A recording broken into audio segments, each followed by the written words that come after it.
Hi, everybody. Thanks for joining us for another edition of Hold My Drink, where we navigate the news and politics with a chaser of civility. I'm your host, Jen, inviting you to grab your favorite beverage, sit back, and imagine with us how to create a new American identity together.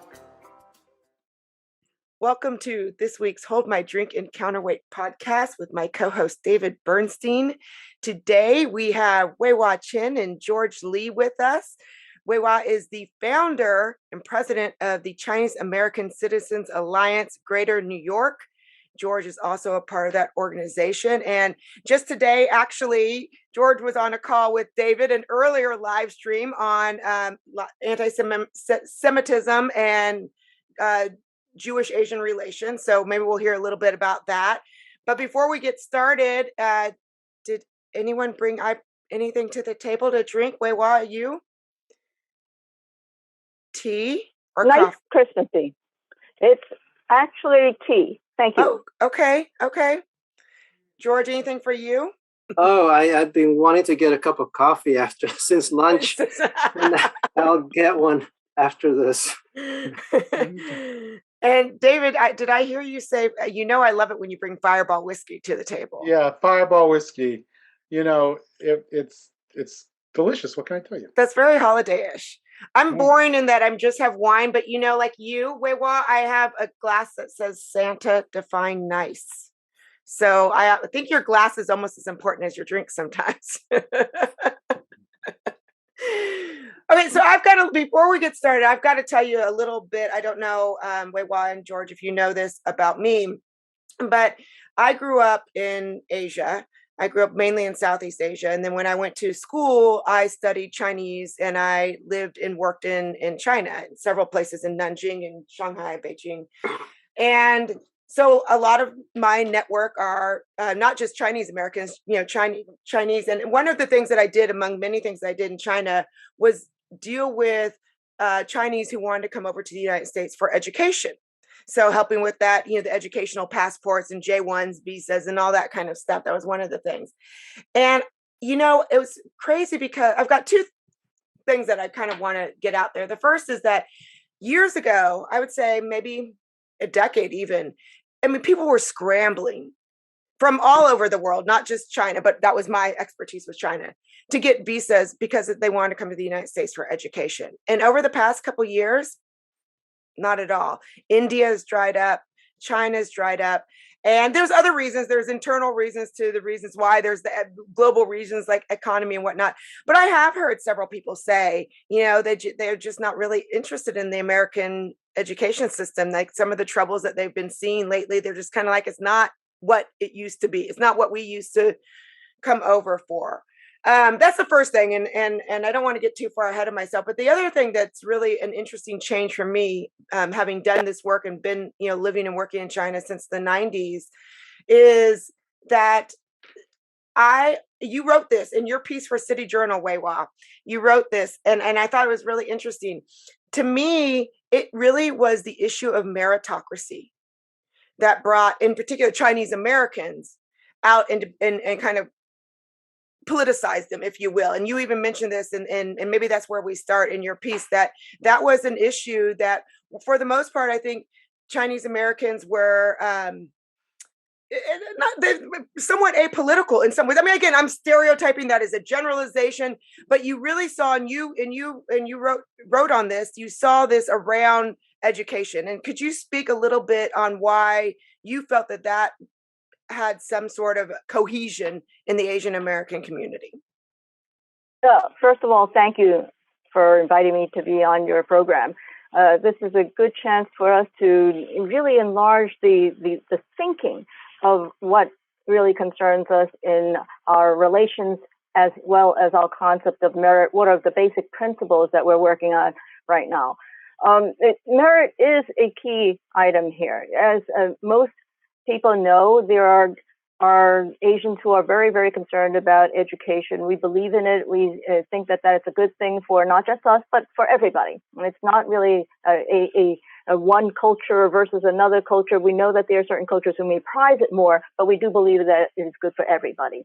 And so we start off on that premise and say that there is something called basic good education. And people did come from around the world thinking that this is a place where you can study, not for ideology, but for the basic facts and figures and information, to learn what logic means, to learn what reasoning means, and be able to discuss this openly. And we don't have that kind of environment in the same way that we had just several years ago. It used to be that people were coming out from China or Russia. They would come out and be able to say all these things and not be afraid. And now all of a sudden, everybody's walking on eggshells because they're afraid that they may say something that will cause them to be canceled. That is not American. That is not really something that can increase and enhance our ability to be educated and rational people. You have to have that kind of discourse to be able to debate, to discuss facts. If there are facts that you don't like, they're still facts, and you must address them. And so when you get to the point that it is not as important to go and discuss what is a 1 + 1 = 2 and say that, well, that doesn't count now. That doesn't matter. We have to have math appreciation because not everybody can do math as well. That means that you have to take seats away from certain people who are really engaged in that kind of study. That's not good. And we saw that happening. That was something that we saw in education first, where they were trying to take away seats from Asians, not because they became suddenly dumber or lazier, but just because they were Asian, and they did not really address the question of what is education for. It is for teaching people everywhere. And that's something we have to get back to. In your piece, you mentioned too, and I thought this was really interesting. You mentioned, Russians and Chinese in particular in coming together in the New York area. And I thought that, we've talked a lot to a lot of Russian immigrants around this issue. I know David has as well. And what they're seeing and the comparisons that they're making to what they saw, back home is really rather shocking too. So I think that for me in particular, hearing the voices coming out of places like Russia and China, more so than say maybe a place like India, is more of a, what's the word I want to use? An alert, to me that there's something wrong when people are making comparisons to those systems. Well, it is a shock for a lot of the immigrants coming over here. They're used to doing things in math at 3rd grade, and all of a sudden they see it being taught in the 8th grade curriculum. And that's crazy. It shouldn't be that way. They see their kids falling behind. And so when a lot of these groups, these immigrant groups, have classes outside, it's not just for privilege or something like that. That narrative is all wrong. It is really trying to complement and really take care of some of the deficiencies in the public education system, that parents would say, I'm going to take some of my hard-earned money, it is a sacrifice, and put it into some programs after school on weekends so that their kids would have that chance to be catching up to hopefully the rest of the world. We are falling behind in America, and we do need people to focus on how to keep our standards high. So, we're at this current ideological moment. There's this idea of meritocracy. Is that the main concern that you see among Chinese American leaders, and maybe other, if you want to expand it, other or Asian Americans or other immigrants? Is the meritocracy ideal being challenged? Is it this the idea that maybe you'll be targeted by people in this sort of racial equity sweep where you'll be blamed for oppression? I mean, where do you think the main trigger points are for Asian Americans, Chinese Americans, especially as they operate in this current environment? Well, unquestionably, there's a matter of targeting that is beyond even merit. But I think that merit is part of it. So you could say that we're going to get rid of merit because we want to prize, first of all, racial dynamics. We're going to do the racial spoils thing. And so that means that somebody's going to get targeted. And it's not based on merit or reason. but it's based on basically a kind of different dynamics, talking about the oppressors and victims. Those are names that are coming up, titles that in terms that are really hurting people's ability to talk to one another. If you start off by saying that somebody is born an oppressor or born a victim, if that sort of stops the conversation right there, where is the individual in this case? Where is the ability for people to say that we can determine our lives and to improve it for ourselves and everybody else around us? But if you fall into that trap of saying that everybody's divided into these two camps, I would say, first of all, to divide people into these camps like that, that's psychological abuse. If you looked at anybody and said that, well, if you went to study people and they said that, well, before I even decide and listen to you, I've already determined that you're an oppressor, you're going to be put in one camp. And I've looked at you and said, okay, I don't need to know anything about you. I put you into the victim camp. You start having the psychoses going on. We have this mass psychoses going on, which is very abusive to everybody. When you have the Asians, I've heard this directly from people that Asian parents who have sent their kids to school, and then after a while, they've noticed that their kids are coming back changed. And they're much quieter. They're much more scared to talk because all of a sudden they are considered to be in that category of being potentially either oppressor or victim, neither of which is good. And so when you're a thinking person and you have to say, where do I fit in this world? And you have to think of yourselves in those terms. You cannot really do the best for yourself or for your community around you. So the kind of impact that you have starting from the schools, when you have schools that will say, well, we're going to exclude you because of your race.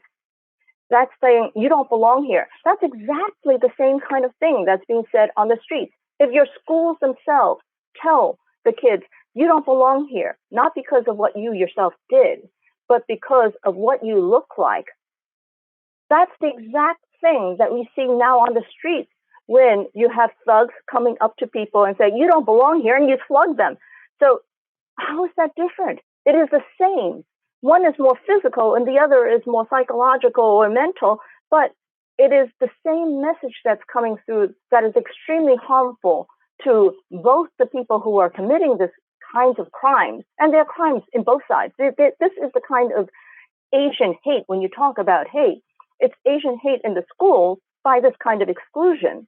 It's a modern Chinese Exclusion Act, and it's the same kind of hate right on the streets. This is not the time for the kind of sitting back to stop and accept it. I think this is the time to stand up and say that we don't accept this. So, one of the ideas that's gotten a lot of play, and it is this idea of the model minority myth. And I'm sure you're familiar with this. I'll just do my best to define it. It's the idea that certain minorities in this country constitute a model minority that other minorities should look up to and replicate. But it's used to actually, the idea of it being a myth is A, it's not true, and B, it's used to try to shut that down so that there's no discussion about various cultures and how they operate on the American scene. It's a way of saying it is illegitimate to talk about Asian culture and how it creates success. You call it a myth, and you say it's a form of racism. It's an easy way to shut down the whole discussion around it. How much have you thought about that, dealt with it, and how popular I've heard a lot. I have to tell you, I've heard a lot of Chinese Americans and Asian American organizations talk about this and try to stop people from using it. And I've seen various Asian American organizations put on seminars and workshops on how not to use the model minority myth. So how do you regard the whole thing? Personally, I think that we're wasting a lot of time on a term that doesn't mean a ton. I think that when you say something like a model minority, sure, there are people who like to stereotype, I thought we were beyond stereotyping. So let's start off on that. But I do think that if you want to talk about specific traits and characteristics that help people try to achieve in this society, we can discuss that. And it does go across different cultures. So if we look at some of the aspects, some of the values that really will help any culture, and say, okay, we have sacrifice. We talked about a little bit earlier. That's one point. I think that there have been studies about little kids, and those who know how to defer gratification tend to do better in life. That is something that is a studied, researched, a kind of response for even children, and they track them over the years and see how you do. And if that is part of it, is that something that is just Asian, or did not many cultures do that? And if that is something that other cultures did, why are we trying to say it's only the Asians did it, which is not true? I mean, it's nice that the Asians happen to be doing it perhaps a little bit more now, because they are a large immigrant population right now in the U.S. And typically immigrants coming in know that they must sacrifice. You know that you come in thinking that you may have to sacrifice so that the next generation does better. That is part of it. That is part of everybody coming in to know that it is not so easy to give up whatever you had in another country, but you usually do not come from another country except that you think that this country will provide better opportunities. Our ancestors, your ancestors, did not come here because they thought that they would torture their future descendants. They thought that coming to America would improve their lives. So I think that that's something for us to think about, that kind of thinking of a long term. What are the things that we want to do? We want to prize education. We want to focus on the work ethic, which is not a white Protestant work ethic. I remember the first time when I heard that somebody was accusing it of being a white work ethic, and I said, what was that? The work ethic belongs to everybody. We can all partake in this. We can also think about the family structure. It is true that immigrant families tend to be much more focused on the family. They're more traditional structures. And that is something that people like to say, well, we don't want to talk about values. Well, it is about values. We should not be ashamed of values. Let's have a good conversation about it.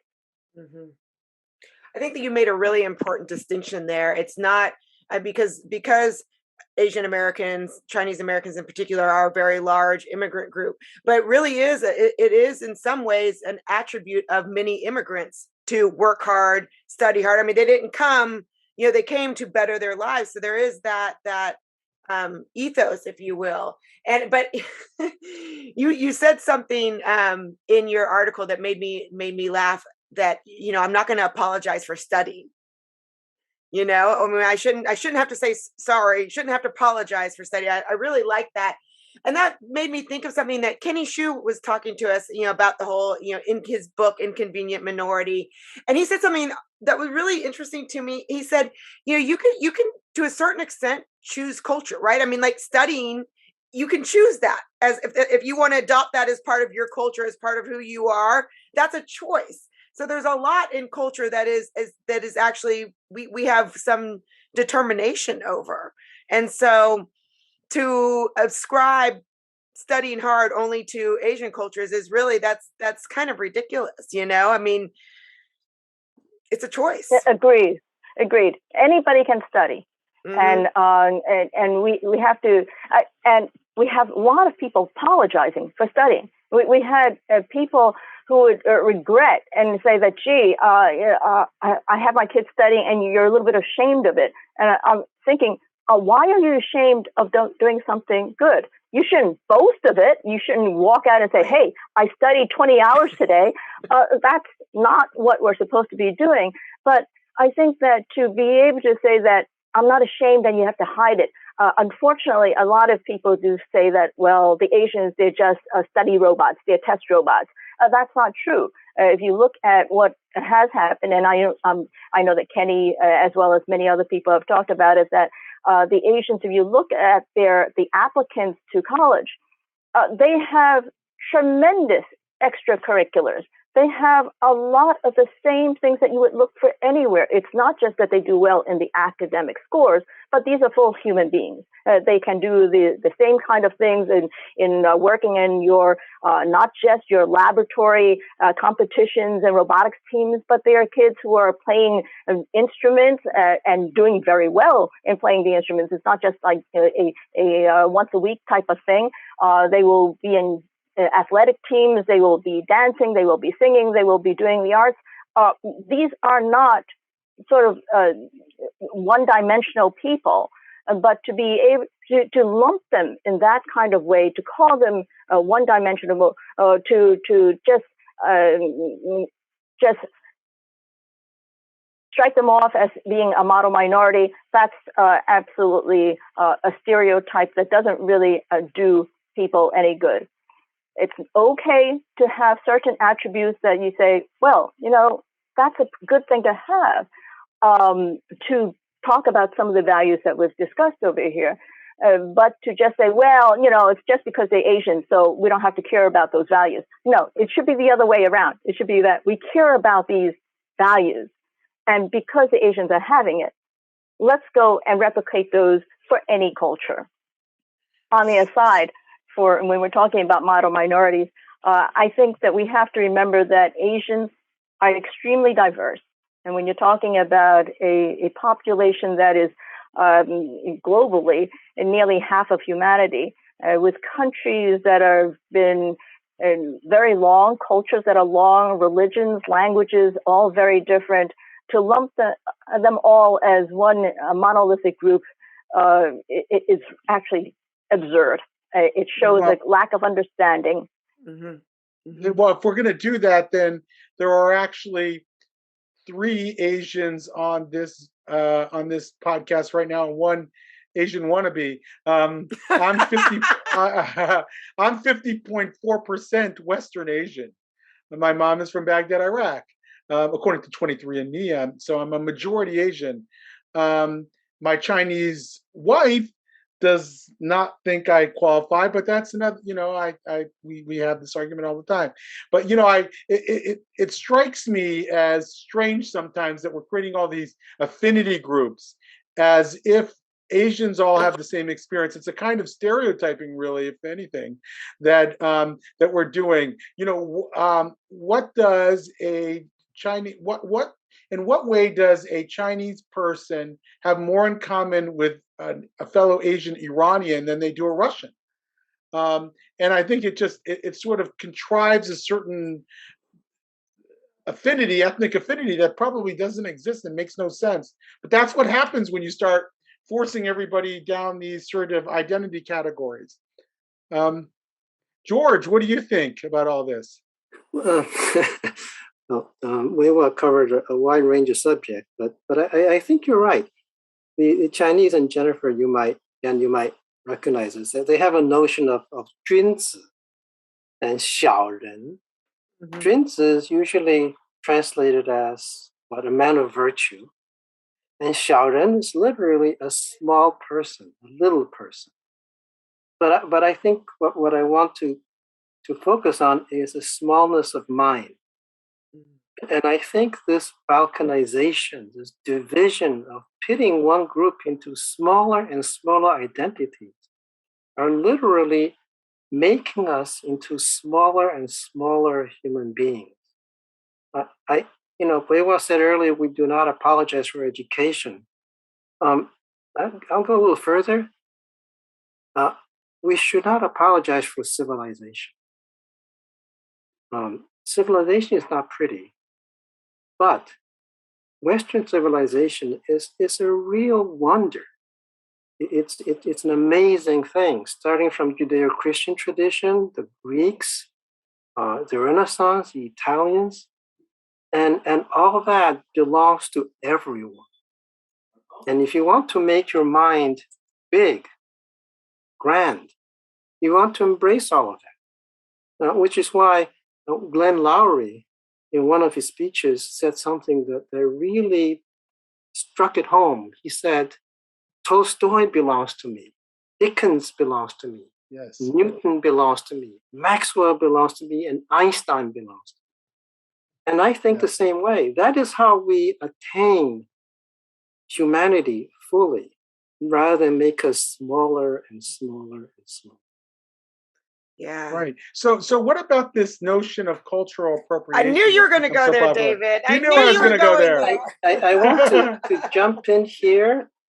I mean, yes, I'll continue with that thread later, but I think one appropriation that is really ridiculous is when people appropriate the sufferings of their ancestors as if they went through it themselves. And I think that is a really absurd appropriation. But yes, cultural appropriation. Go ahead. Yeah, that by the way is an interesting thing as well. Yeah, go ahead. I was going to say not just cultural appropriation of your own ancestors' sufferings, but how about other ancestors' sufferings? We see that happening too.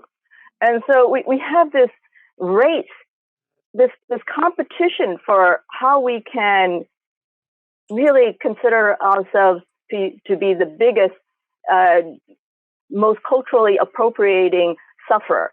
And so it used to be that you will say that, well, that is a little bit insufferable, but people don't understand what that means right now. And we've got to go back and say that we have to think positively in trying to fix some of the problems. Granted, we have problems in this community, in this whole world, which we're always trying to advance from. We want to go forward. And to go forward, you cannot keep on harping on some of the things that are in the past. You have to go forward. I'm looking at this right now and saying that Jennifer and I, we're two women sitting over here, and just 100 years ago, women did not have the right to vote. Are we going to harp on that for the rest of humanity? I do not think that is a very good thing. We should use that right that we have now for the betterment of the world. I mean, here's a question though for you. It's changing the topic a little. Well, David, did you get enough of the cultural appropriation? Did you get your answers? I did not get my fill. You did not get your fill? I did not get my fill, but you go ahead. No. Let's go on that thread. Mine is kind of changing gears. So carry on. Okay. So, I mean, you're all familiar with this idea of cultural appropriation. It seems to me that in some cases it can be a legitimate concern. In other words, I don't necessarily think walking around in blackface is a respectful thing to do. And I think it's okay to critique that practice. I'm sure there's incidents or examples of it that were not meant to be demeaning, but there's probably a lot more that were specifically demeaning. I'm sure that one could come up with a way in which appropriating a Chinese cultural practice could be looked at as disrespectful and demeaning to the people. And other examples where you might think, if you want to look at it that way, is it's sort of a kind of flattery. How do you think about it? I think you've hit it right there, that sometimes it's an insult and sometimes it's flattery.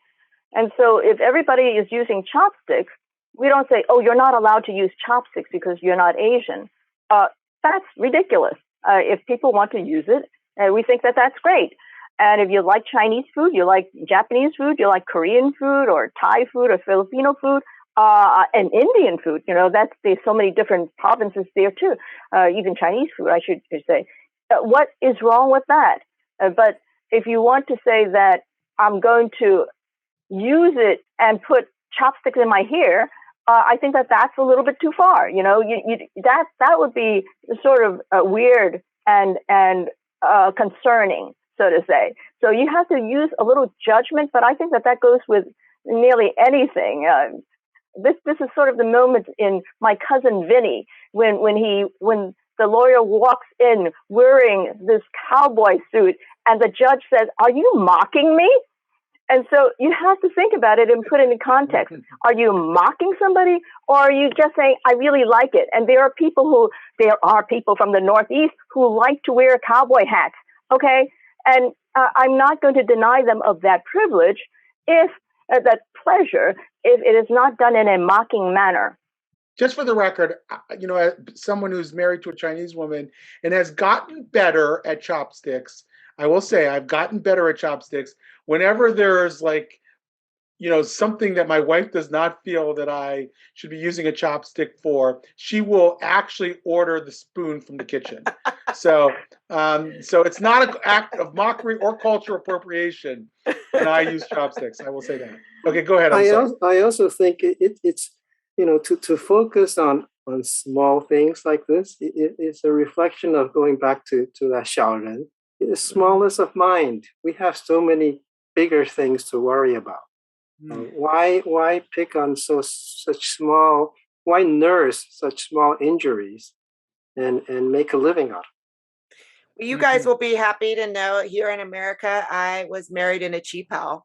So there, I was very. I took cultural appropriation all the way to my marriage. And I think that's wonderful. If you think about it, that this notion of people wearing white wedding gowns throughout the world now, that did not start, in say Japan or China, but they're doing it there, and it's okay. We're wearing blue jeans around the world. And that's okay. And we have to say that that's part of the exchange between different cultures. We're talking about the lowest levels, obviously. When we're talking about the higher aspects of philosophy, of what we believe are the basic principles of what it means to be actually civilized. What is a enlightened civilization and society and governance?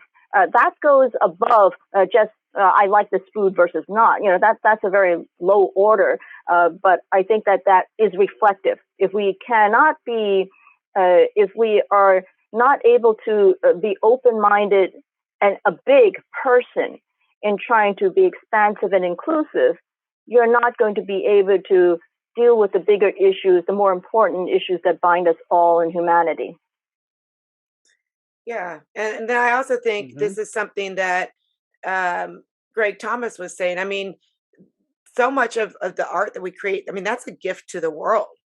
It's meant to be shared. So by keeping it to ourselves, I mean, we're not expanding the scope of humanity in a way. So I've got a question. I mean, it's interesting that classical music is really big in China. and of course, if you look at the best performers in classical music, a lot of them are Jewish or Chinese. And Michel Wang playing Rachmaninoff. Why not? Yeah. What's wrong with that? Well, actually, before I ask this question, let me ask both of you, George and Wei-Hua. So the Chinese American Citizens Alliance of Greater New York, it was founded in 2018. Am I correct? No. Let's go backwards a little bit. The Chinese American Citizens Alliance, the national organization, was actually founded in 1895. And so it's a very, very old organization, the oldest civil rights organization, actually, for civil rights. So there are many other associations that might be for Chinese or Asians. And it was founded actually right in response to the Chinese Exclusion Act. And the Chinese Exclusion Act was the only time that America had laws that were taking away certain civil rights from a group based on ethnicity. So based on ethnicity, they actually carved away a lot of rights. So that was not repealed actually until World War II, and it took that many years for that to happen. But the Chinese American Citizens Alliance was founded then. We in the Chinese American Citizens Alliance of Greater New York, we were founded in 2016, at the end of 2016. And we have focused on issues that we think are particularly compelling, starting with education. That we think is a major issue. And that has, we looked at education and said, why is this happening? And that's how we got into other areas like critical race theory. Why have we taken such a strong stand against it? Because this kind of racial essentialism is tearing our people apart. And that's really trying to determine whether a kid should be able to get ahead or not based on his own ability, but based on what this externality that they cannot do anything about. If a person cannot do anything about something, they should not be punished for it or rewarded for it. You shouldn't be rewarded for something that you didn't earn, really, in that way. To judge for the schools, to take a test. We started off with this specialized high schools test. It's a background blind, race blind, gender blind, economics blind test. You have to just do the academics right. And so we're talking about schools. We're talking about STEM schools. So an academic test makes sense. So that's how we started on that, because it is a core issue that deals with discrimination. And we're trying to address discrimination on many points. That's how we got into the critical race theory and critical theory in general, because it's not just race, but in a number of different areas.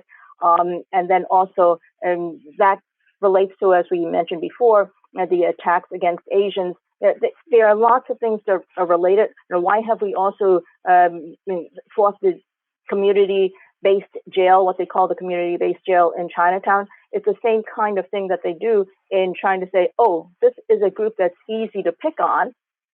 Let's throw them in another jail. Barring the notion that they already have 4 jails in the community. It's not like a NIMBY situation. We have the jails there already. But it's just that they figure that it's easy to go and oppress this community, because they have not been as politically active in the past. So that's, I'm sorry, I want to make sure I understood you. So that's a recent phenomenon. That's a recent development with a jail. The jail, yes, correct. Really? Mm. Yes, they have plans to build a mega jail right off Canal Street, right next to a senior center for mostly Asian Chinese elders.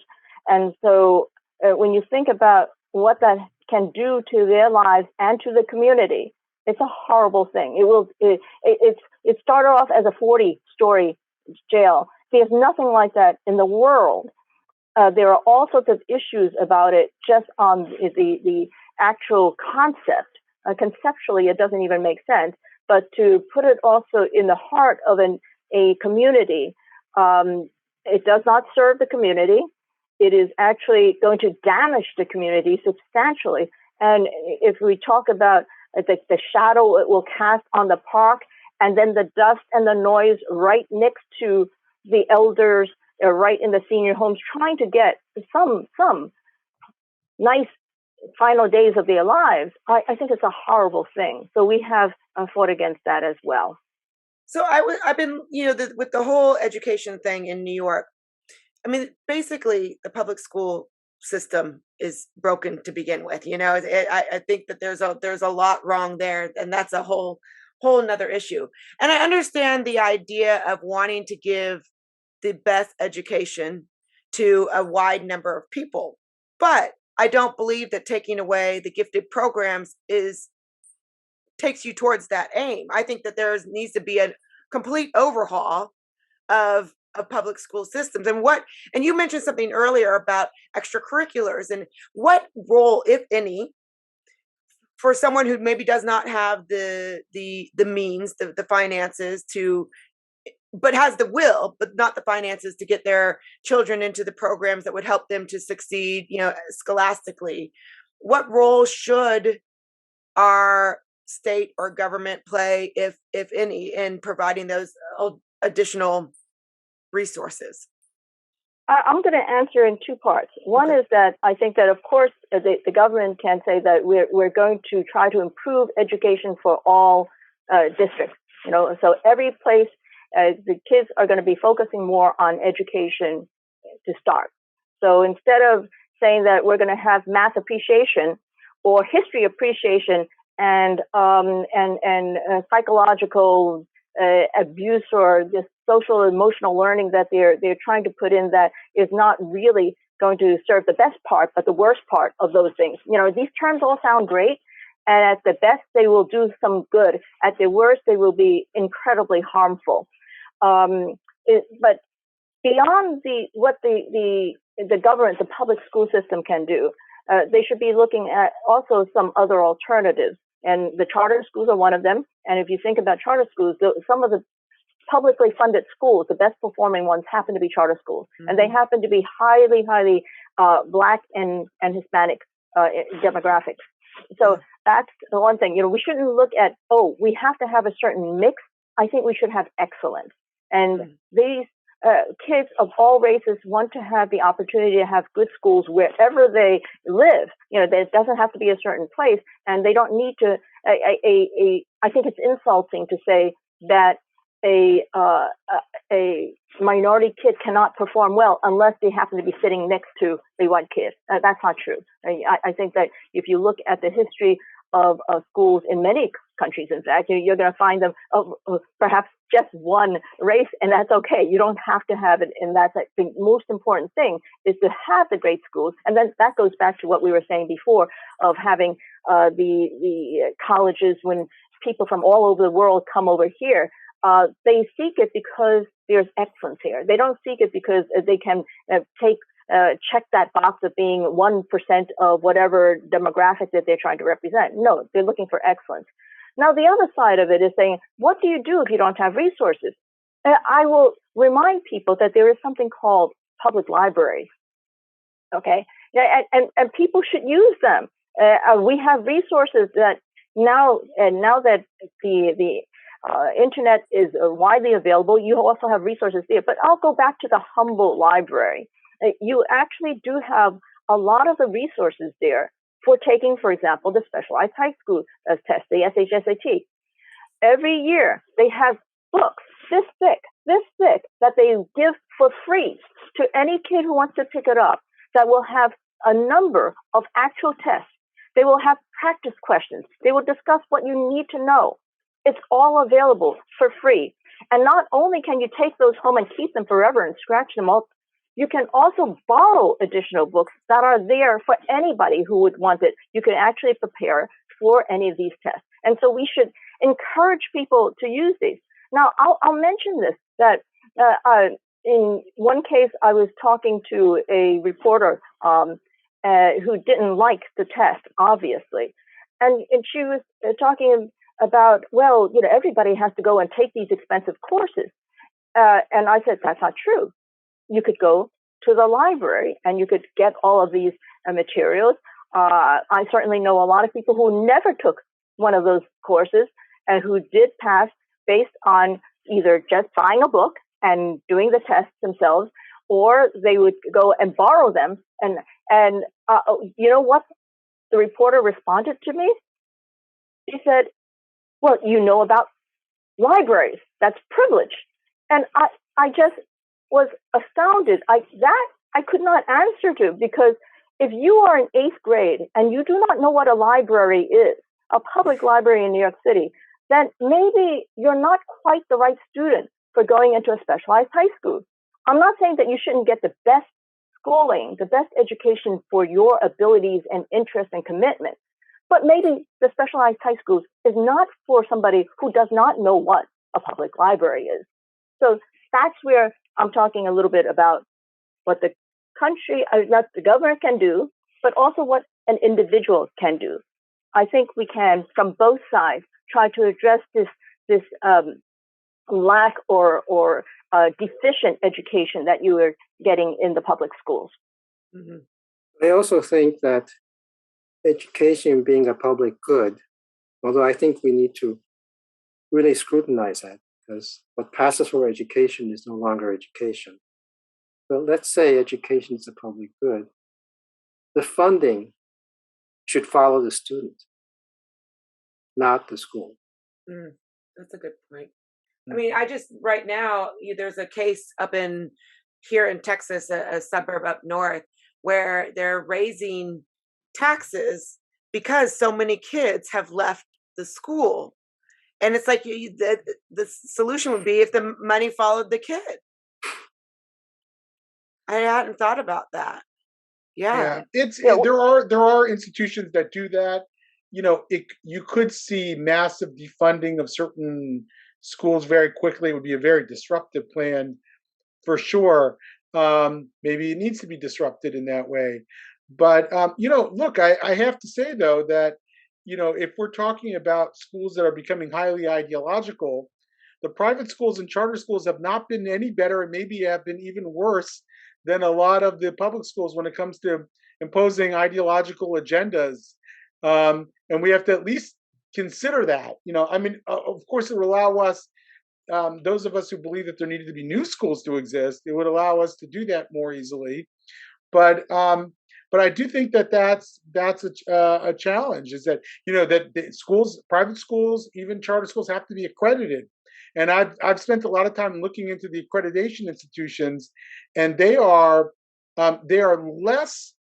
much less transparent than a school board is. We can have our complaints about how school boards do things under wraps and aren't transparent about what the curriculum is or what the training programs that they're putting teachers through. And that's all true, and we should demand more transparency.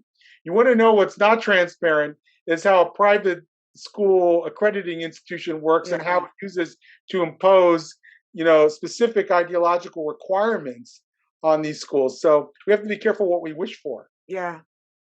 Yeah. Aaron Sibarium mentioned that. I mean, that was shocking what he unveiled for me in terms of the private school accreditation. Yeah. Well, that's why I think it's a great development that this new college, the University of Texas in Austin. I know. Yes. Oh, that's where you are. That's where I am. See my Longhorns behind me. Yes. Yes. So because if there's a good destination, then who cares if the kid went to an accredited high school or not? On that note, let me go back to something that I started with. Correct me if I'm wrong, because I kind of just told you my position instead of asking about it. So do you also see, George and Weiwa, this fizzling, if you will, of interest in coming over to the United States particularly for higher education from across the world? I mean, I'm not crazy, right? You are not. I think you're right. You're absolutely right. The opportunities in other parts of the world have increased, and the schools are focusing on basic education and research. And if we're going to spend all our time in youth struggle sessions over here in America, that detracts. We've seen it happen in other countries where they put the politics and the ideology in front of what basic education is, and your science will lag, your creativity and your advances will lag, your economy will suffer, and those are the things that you expect to happen. And so we have to look at it and say that we want to stop that earlier as opposed to later. It's true that history has its cycles. This is a part that, you may be in the wrong side, part of it, but you have to try to get it back on track as soon as possible. Yeah, we'll see how I'm looking forward to seeing how this university here in Austin, I think they're calling it the University of Austin, aren't they? I think that's, They are. Yeah. UATX.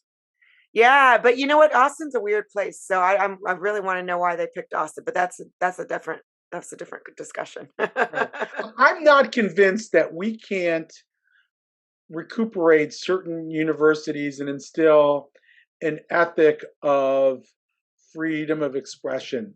I'm in conversation with a trustee and a philanthropist of a specific university who is trying to get the university to switch gears, and he's had some success by asking some questions. And you can do an assessment of the university's culture, both the faculty and students, and set benchmarks.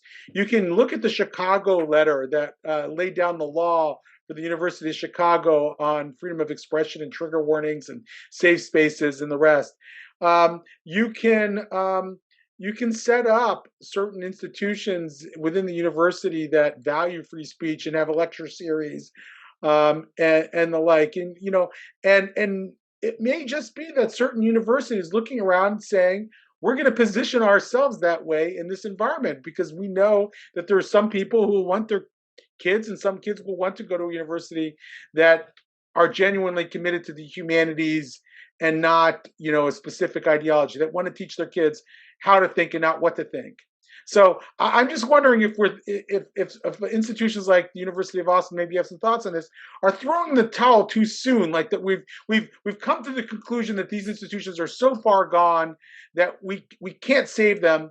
And I'm not there yet personally that these institutions can't be saved, or some of them can't be saved. And it's an I easier think route. I think that having a viable competitor creates good incentives. Yeah. I think. Mm-hmm. Yeah. Yeah.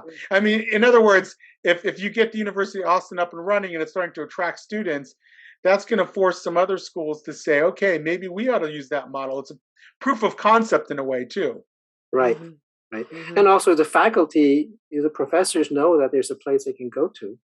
That also creates some pressure within the department. So yes, I don't think you need too many of the University of Austin's to cause a change, but I think having none makes the battle much harder. Yeah, I agree with that Yeah. point. Yeah. So you represent a slice of the Chinese American community. You don't claim, I know because I've talked to you both, that you're sort of representing the overwhelming majority sensibility. I could say the same about myself and my organization, that I think while there's a lot of people who secretly agree with me, that I'm still representing a minority of people who are willing at least to come out publicly and agree with me. And where do you see your role in fostering change within your own community? I think the very first thing is to step up and say the things that people don't speak. It's sort of like saying the emperor has no clothes on. You know, somebody has to say these things. And if nobody says it, then later people will just cover it up, sweep it under the rug, and go on. We have to say that it is discrimination when you attack kids because of their race. When people, not just kids, but people for their race. And then we have to deal with the bigger issues that we don't want to tax on any people, regardless of race. That's the general crime issue. And we want everybody to be able to have a better education. We don't want anybody to be excluded from having a good education based on their race, but we do want everybody to have an opportunity to have a better one. So this is the equal rights part, as opposed to trying to say, oh, we're going to go for equal outcomes. You know, we have to understand that we're trying to give that kind of equal rights to everybody to have this kind of opportunity. It does not guarantee that everybody's going to come out at the same place, but I think that we want to make sure that nobody's rights are taken away. So we want to go and first tell people about some of these issues. We want to stand up for a lot of these problems that are happening in the community. And then in cases where we need to, we might have some lawsuits, and we do have a couple of lawsuits against the city of New York and the Department of Education for its discrimination. So we would like more people to think about how their kids are being affected and be able to step up. And you see that happening throughout the country now. You know, more parents are saying that we have some problems in what's happening to our schools, to our children, and they're speaking up. We want to encourage that kind of movement everywhere. What happened in Loudoun should be happening everywhere. When we demand for transparency and say that, yes, we have a right as individuals, as parents, as members of some distinct group. It could be Asian or Jewish, or it could be Irish Catholic versus Italian Catholic, or a Dominican Hispanic versus your Peruvian Hispanic. I think that we could go and slice and dice it too much, but I think we should stay very clear on the unifying principles, which can lead us together more. Yeah, I think that, you know, the fight that we have in the Chinese community is for meritocracy and for an expansiveness of mind that embraces with a certain openness other cultures and other civilizations. But I think that the bigger fight is for those principles, meritocracy, and that is not necessarily a Chinese fight. It just happens that in this current situation, the Chinese are in the best position to step up. Stuyvesant used to be 90% Jewish, um, and and uh, and Brooklyn Tech, the largest special high school, used to be more than half Black and Hispanic for 20 years, and now the fastest growing ethnicity at Stuyvesant is Bangladeshi, is South Asian. I think that we're all in the same fight. It just happened that the Chinese are thrust in the position where they need to step up. I mean, if the Bangladeshis one day are attacked and they have to defend meritocracy, obviously we will support them, but they're in the best position to step up. So in a way, I don't think that all Chinese Americans or any ethnicity will step up for the fight for meritocracy and enlightenment values. But I think we can cut across to reach out to other groups and find people of a similar spirit who will join the fight. Let me ask you a question. I know we're running out of time here, but one more. We've all read about tiger moms, and like every stereotype, it's partially true, I would say, and partially untrue. That there's a reason why there's stereotypes become stereotypes. They have some reflection sometimes in who we are. I note that Coleman Hughes had a podcast with Brett Weinstein, and he was talking about his growing up, and he had a Chinese friend and a Jewish friend, I believe. And when he would go to dinner at the Chinese friend, he saw the mom who was like the fierce tiger mom pushing homework in a way that his parents never did. And he went with the Jewish family, and he saw the arguments over the dinner table that they had, and I think he learned something from both, that there's certain cultural attributes that probably in different ways were responsible for these sort of collective traits that we see in these communities.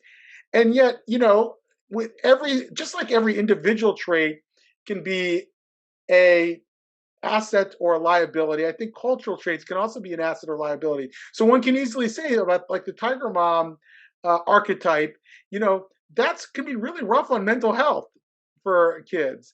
It might work to get kids to practice the piano for 3 hours a day, or to get A's in math when they might have gotten B's otherwise.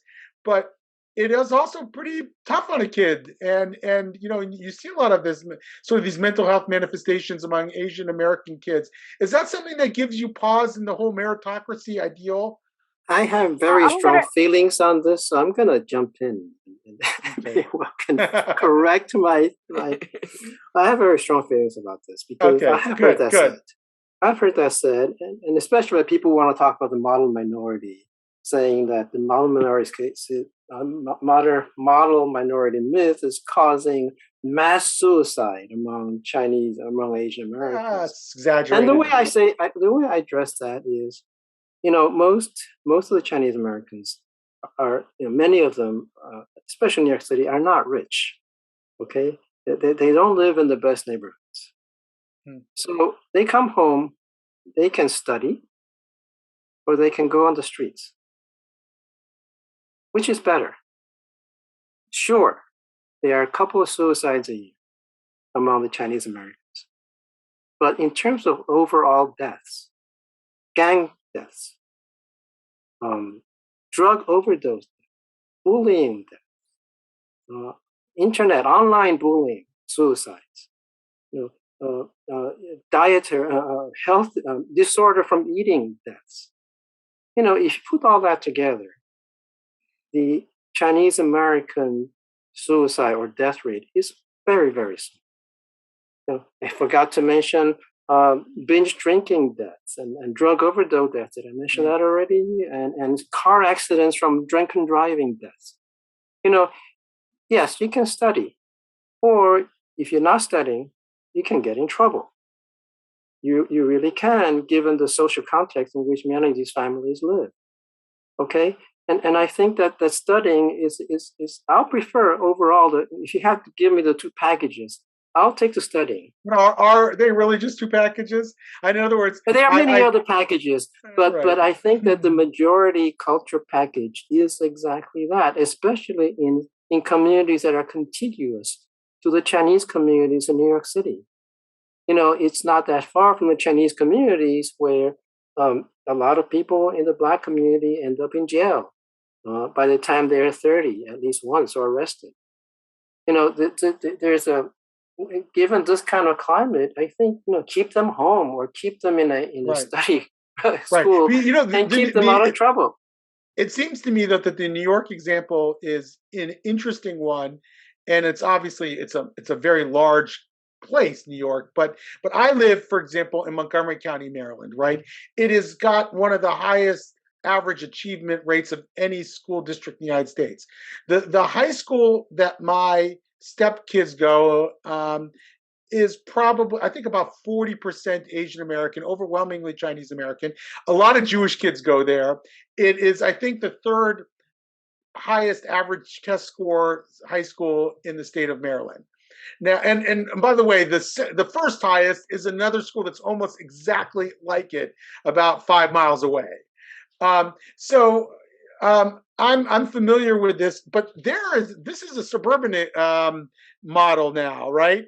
And the option, the kid who doesn't study hard is not necessarily opting for gang violence. So I understand that when close proximity in inner city areas and poor areas, especially, that might be the alternative package. But in a place like Montgomery County, it's not necessarily the case. So I do think the dynamic changes a little there. And I agree, by the way, that I'm sure you're right about the percentages and the number of suicides. I'm sure that's correct, but it doesn't mean that that's ultimately the optimal cultural paradigm for the community, does it? I mean, you could still say, well, maybe we should soften a little bit on the Tiger Mom accelerator. Okay, I'm gonna jump in a little over here. I think that there are things that are excessive. Parents should know what a kid is able to do and achieve, and not ask somebody who is able to jump 5 feet to jump 20 feet. It's not normal. You don't do that as a regular parent. Now, on the margins of it, you have to say, why is it that the Asians will say that you should study harder? Part of it is that we do believe that studying is good, okay?